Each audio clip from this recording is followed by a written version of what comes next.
Shall I? Do it. Yes? Okay. To say that this is a contentious issue isn't to understate. We have received a lot of feedback about the calendar over the course of this past year, especially of late. As a point of clarification, House Bill 194 is the one that would, if passed, require an additional 80 hours, and those days would just be added somehow into the calendar. That's a lot of days. Okay, and then the House Bill 132, I think it was 130, I forget. 130. We are already meeting those because we went to extended learning last year. I was very pleased that we went to extended learning last year, and was happy to see that Ms. Shahan's, in her report, that the overwhelming majority of teachers did as well, because it speaks to the issue that Mrs. Cooper is talking about, and that is time on task, planning, and working with students. The enrichment day ideas were very nice. I appreciated those. I know that I never ended a school year thinking, boy, I wish I'd had fewer days to teach the kids. I always thought, had I this much more time, I could have done that much more time. And so all of us, sometimes we're not blind copied on the emails, have received very cogent, heartfelt emails, lots of thought put into them, and then other emails as well.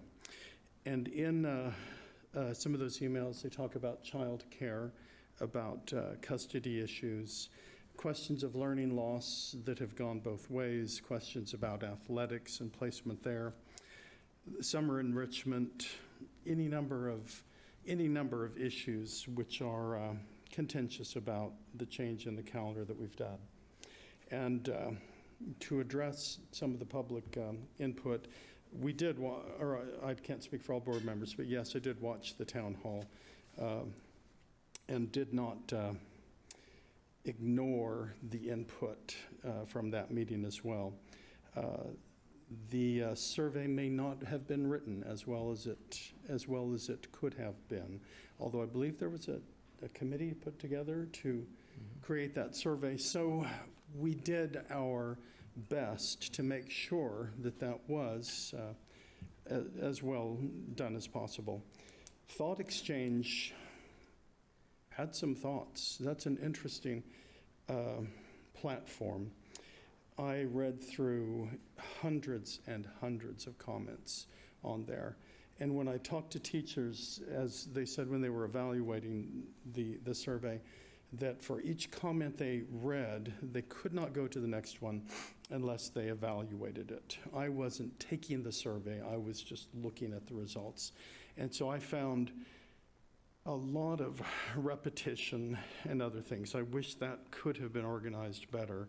I don't know that a Bitly or a Padlet would have been any better than Thought Exchange. I had not used that platform before. And so it was awkward. But I imagine all board members here read through those emails very carefully and thought about the decision that we have tonight. So I've just talked for a while, not said much. I have just reiterated what, put us into a platform to say we're talking about it tonight, aren't we? What our opinions are, what we think about the calendar, what we should do, whether we should give the balanced calendar another year, give it a try to see.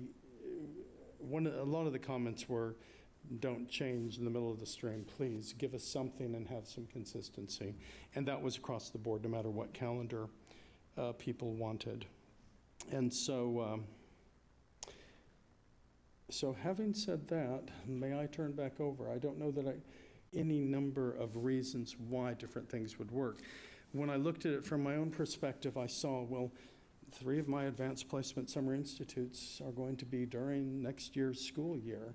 That would have been 3 teaching opportunities I would have missed had I been still working. Fortunately, I'm volunteering as a school board member, and so it's not work. My own situation, my own personal interest, what I would have believed, matter of our paradigm or our perspective on what we believe. But I do believe that this board has that as their foremost concern. I don't think we do anything recklessly. I think we have thought this out as well as we can. So, having talked just help in my right away, and then it gets lost in emails sometimes. But to speak to some public comment, why we weren't here at